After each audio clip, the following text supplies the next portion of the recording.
Join MGTOW if you've recently been through a heartbreaking breakup or divorce, or if you're fed up with the way modern women in society treat men in general. They're responsible for bringing happiness to tens of thousands of men by helping them liberate themselves from stories that benefit only women and the happy ruling the world. I agree with the sentiment that women are to blame for a disproportionate amount of the suffering that males experience. MGTOW can be spelled in a few different ways.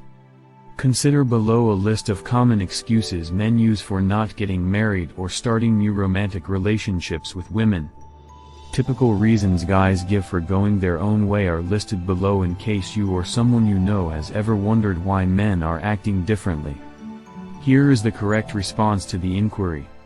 You claim, if anyone else asks, that the time-consuming work of analysis and preparation has already been done by me, so let's get started. Principle number 1 of gynocentric thinking laws has been passed practically everywhere on Earth to protect and expand women's rights, which is utterly ridiculous and entirely undermines the feminist arguments that they have provided. Individuals are not afforded the same protections under the law. Please keep listening because I have included evidence to back up this claim. Women's claims of wrongdoing are rarely taken seriously, but a man's life can be ruined if he is falsely accused of a crime and cannot provide evidence to prove his innocence. This problem has been exacerbated by the Me Too movement, which has led to an increase in false accusations of sexual assault and domestic violence against men.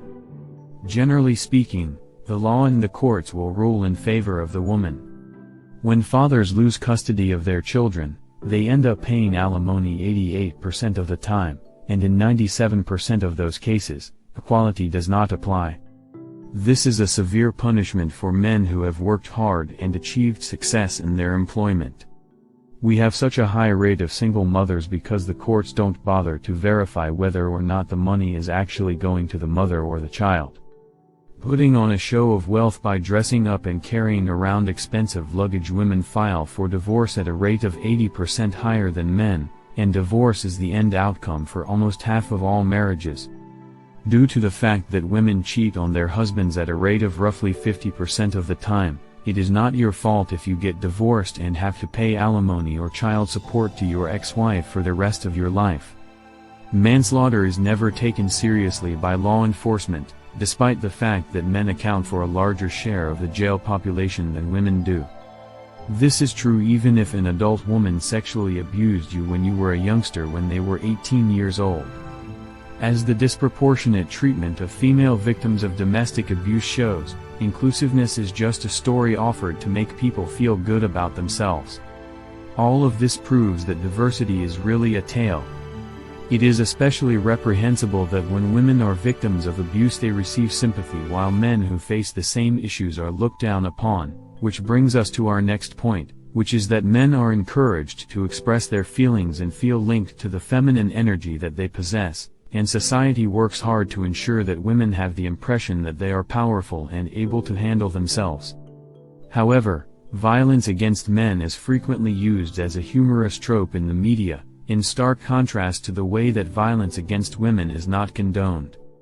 As a direct result of this double standard, there will be a significant backlash in feminist demonstrations in the streets. In modern culture, there is an expectation of gender equality, but primarily with regard to the more desirable aspects of society. Even if women are still treated like delicate snowflakes, this is the case.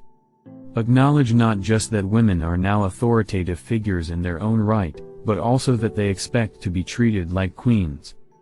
Despite their desire for equality, few women are willing to serve in dangerous professions or the military forces. As a society, we must eliminate our double standards immediately.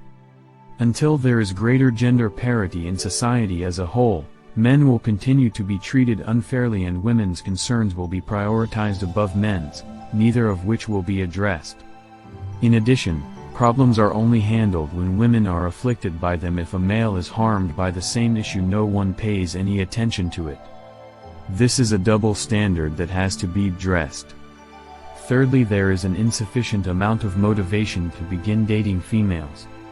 Hypergamy is characterized by women's preference for males who are far more physically and intellectually capable than they are. To have sex with a woman, a man must first gamble away 50% of his entire life savings, even though she could just as easily have one-night encounters or pay someone else for it. Meanwhile, his children may be sent to jail and his career may be destroyed. Is there not a more sensible, less expensive, and safer choice available? Since most people in today's culture don't have enough opportunities to go on dates, it's no surprise that single ladies act this way. When it comes to making their love relationships work, the vast majority of women simply don't try hard enough.